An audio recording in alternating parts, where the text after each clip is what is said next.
kinumpirma na ni Catherine Bernardo na hiwalay na nga sila ng kanyang dating longtime boyfriend na si Daniel Padilla. Chapter closed. I hope this finally helps all of us move forward. I won't be entertaining questions regarding this anymore.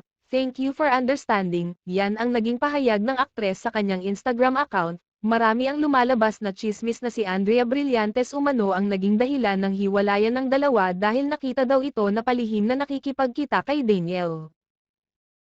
Marami naman ang nadismaya at hindi matanggap ang sinapit ng relasyon nila Catherine Bernardo at Daniel Padilla, kaya marami din ang nagagalit kay Andrea Brillantes dahil sa kumakalat na tsismis mula kina OG Diaz at Christy Fermin. Sa mahigit na 10 taong relasyon, ay marami talagang Kathniel fans ang hindi makapaniwala.